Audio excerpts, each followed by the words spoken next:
Stories of people who saw heaven before coming back. Have you ever wondered what really happens in the moments after death? Imagine this. Your heart stops, the room fades, doctors rush in panic, and suddenly everything becomes quiet. You rise above your body, watching as people fight to bring you back. Then a light, brighter than the sun, yet softer than a mother's embrace, appears at the end of a tunnel. You feel no pain, no fear, only peace, love, and a strange feeling that you've finally come home. Across the world, countless people have told this same story, from surgeons who once denied the afterlife, to children who could barely speak yet described heaven in detail. They all saw something extraordinary when they crossed that invisible line between life and death. Some saw golden fields and rivers of light.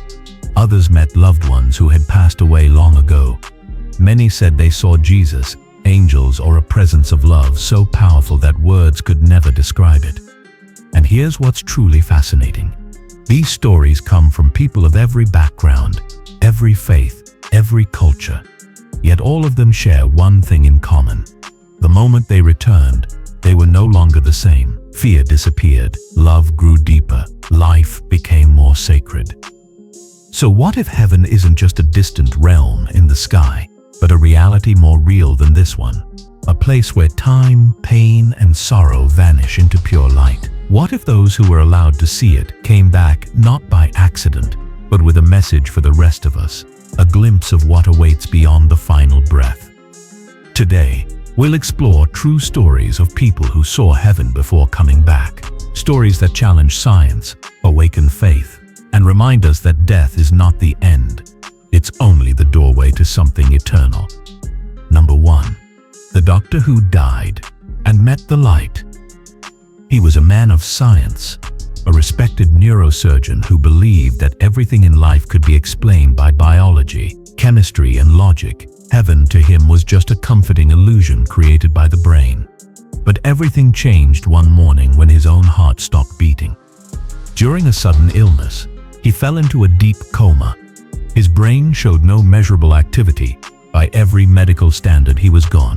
Yet, in that silent darkness, his consciousness awakened somewhere else. He found himself floating in a vast, endless realm, filled with golden light, living colors, and music that seemed to come from every direction. There was no pain, no fear, only peace, and a sense of being completely loved.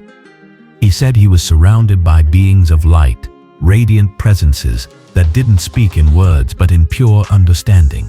Each word felt like waves of love entering his soul. Then he saw what he described as a brilliant orb of light, brighter than 1,000 suns, but gentle as the dawn.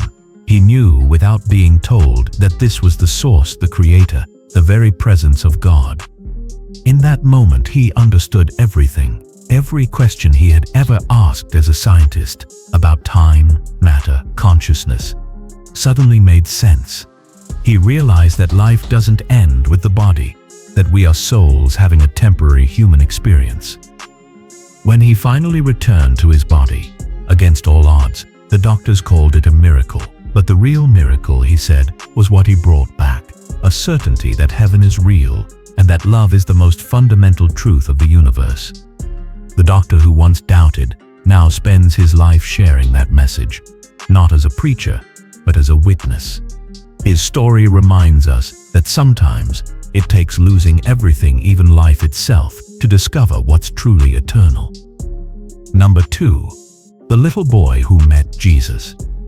He was only 4 years old, too young to read, too young to understand what death meant. Yet what he saw during those few minutes on the edge of life would forever change not only his family, but millions who later heard his story. His name was Colton Burpo. One afternoon, he was rushed into emergency surgery after his appendix burst.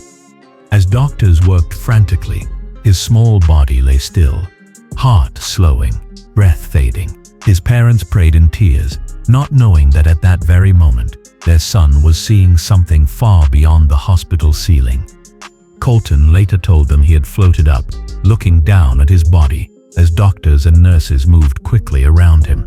Then he said he was lifted higher into a place filled with brilliant colors, music sweeter than any song on earth, and light that didn't just shine, but embraced him. There he met angels who sang to him, and a man who smiled with love so deep it made him feel safe.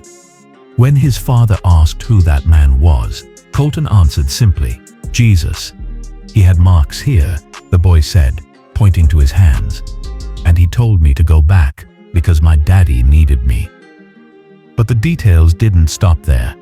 Colton described meeting a little girl in heaven who ran to hug him, saying she was his sister, a child his mother had lost years before, but never told him about.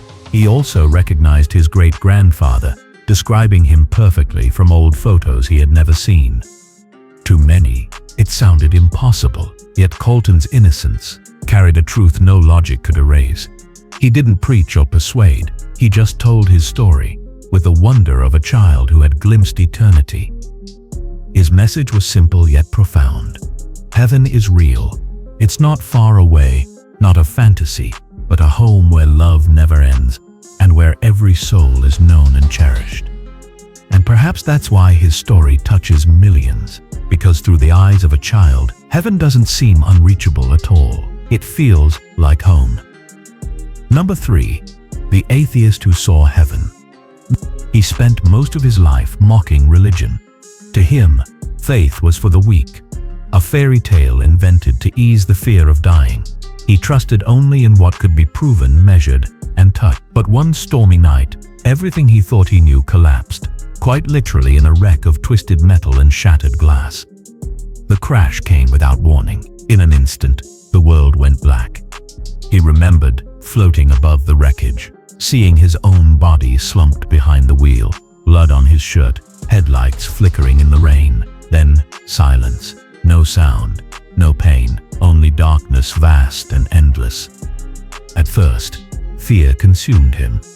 Is this all there is? He thought. Then, in that infinite void, a soft light appeared, distant but warm.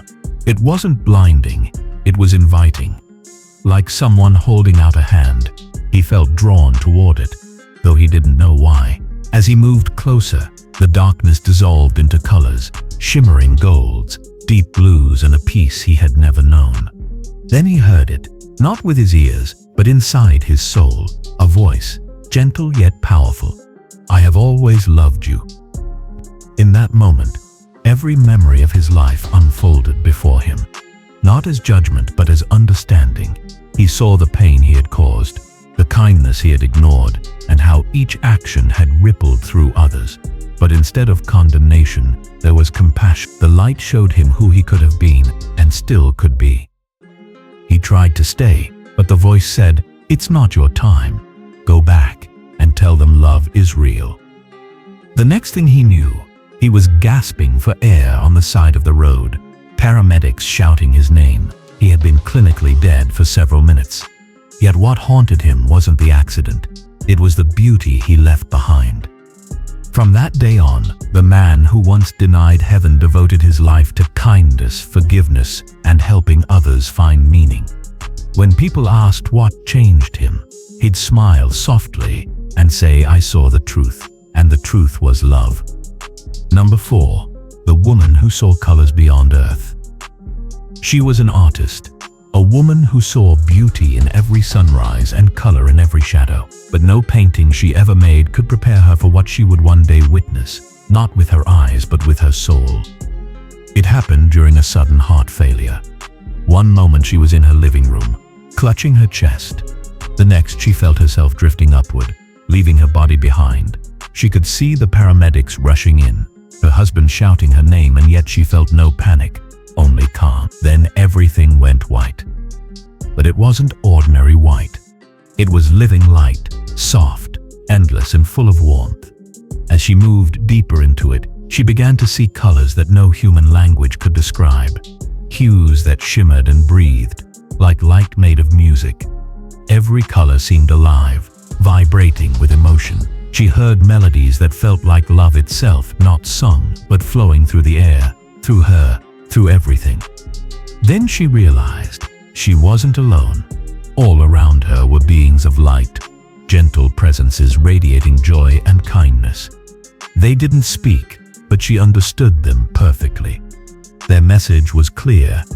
You are loved. You have always been loved. She said time didn't exist there. Everything was one: peace, beauty, and the feeling of finally belonging.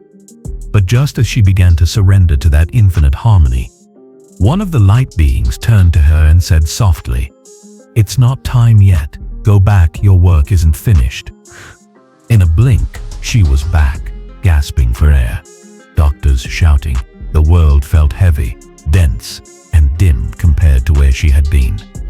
For days she cried, not from pain, but from longing. She said Earth looked gray now, but people shone brighter, because she could finally see the light within them.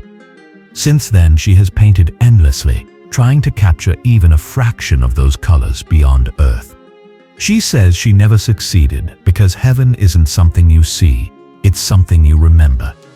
And perhaps that's what her story teaches us, that a glimpse of eternity changes not what you see, but how you love. Number 5. The soldier who saw his fallen comrades. He was a young soldier, barely 20, when the war took everything he loved. The sounds of explosions, the cries of his brothers, the endless fear, it became his whole world. On one violent afternoon, his unit was ambushed. Amid smoke and chaos, he ran to pull a wounded friend to safety, but a sudden blast threw him to the ground. Everything went dark. When he opened his eyes, he was no longer in the battlefield. The gunfire was gone. The pain was gone. He looked down and saw his own body lying motionless among the rubble. Then a strange peace washed over him. A peace he hadn't felt since childhood. He stood up, but his feet no longer touched the earth. The world around him began to fade into light. Slowly, shapes emerged, familiar faces, smiling, his fallen comrades. They were standing in a golden field that stretched endlessly beneath a soft sky. The wounds they once bore were gone. Their uniforms gleamed like they were woven from light. One of them, his best friend who had died months before, walked toward him and placed a hand on his shoulder.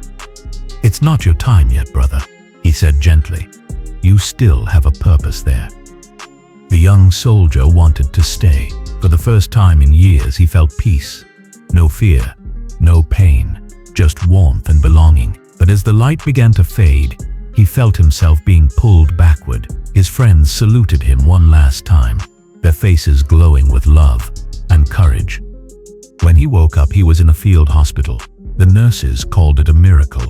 He had no pulse for nearly 5 minutes, but the real miracle, he said, was what he saw on the other side.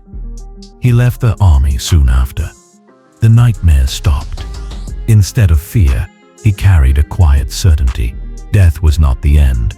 It was the homecoming. He spent his life helping veterans heal, telling them that their brothers were not lost, only waiting. And whenever someone asked what heaven looked like, he would smile and say, "It looks like the place where no one is left behind." Number 6. The vision of a border between heaven and earth. He was a scientist, logical, brilliant, and deeply skeptical. To him, life was a series of measurable reactions, and death was simply the body's final equation. Yet one evening, after a sudden cardiac arrest, he found himself in a place no equation could ever describe. He remembered floating above his hospital bed, looking down at doctors trying to restart his heart. Their voices sounded distant, fading into silence. Then, from that silence, a radiant glow appeared, not in front of him, but all around him, like the air itself had turned into light. It wasn't the blinding kind. It was gentle, alive, and filled with intelligence.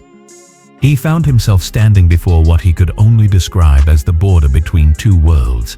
On one side was the fading echo of machines and mortal fear. On the other was a vast field of light, stretching into eternity. The air shimmered with color and peace. He felt drawn toward it, yet something within him hesitated, not out of fear, but understanding. In that stillness, a presence came, formless yet deeply familiar. It didn't speak in words, but its message filled his entire being. "You may cross if you choose, but if you return, "You must remember what you've seen." For what felt like hours, he stood at that border, feeling both the pull of heaven and the weight of unfinished life. Then, he thought of his wife, his children, the people who loved him, and for the first time in his life, he realized love itself was the bridge between the two realms, the one element that existed both in heaven and on earth. He chose to return. In an instant, he was back, lungs burning, heart pounding, the hospital lights blinding compared to the glow he'd just left. But he was no longer the same man. He spent his remaining years studying, not how the brain creates consciousness, but how consciousness transcends the brain. There is a border, he would say, but it isn't meant to divide. It's meant to remind us, heaven is not far away. It's only one heartbeat beyond. Conclusion. What these stories reveal. What do these stories really mean? Are they just hallucinations, strange tricks of a dying brain? Or are they glimpses of something far greater than this world? Science still searches for answers, but those who have crossed the veil and returned all agree on one truth. What they saw was more real than anything they've ever known. From the doctor who met the light, to the child who saw Jesus, the atheist who found love, the artist who witnessed colors beyond earth, the soldier who reunited with his brothers, and the scientist who stood between two realms, their experiences differ in detail, yet converge in essence. Each one speaks of an overwhelming peace, a radiant love, and a presence so pure that words fall short. They didn't return with doctrines or dogmas, they returned with a transformation. Fear of death vanished, compassion deepened, gratitude awakened. Many said they no longer believe in heaven. They know it exists because they have touched it. Perhaps that's the hidden message behind all these near-death experiences. Heaven is not just a destination, it's a reality that begins in the heart. Every act of kindness, every moment of forgiveness, every choice to love instead of hate, all of it brings us closer to that same light they saw. These people weren't chosen to die. They were chosen to remind the living that we are more than flesh and time, that love never dies, that eternity is not far away. It's quietly waiting behind the veil we call life. So maybe the question isn't whether heaven is real, but whether we're living like it is. Because one day when this journey ends and the body fades away, we too will open our eyes to that same brilliant light, the one that whispers, "Welcome home."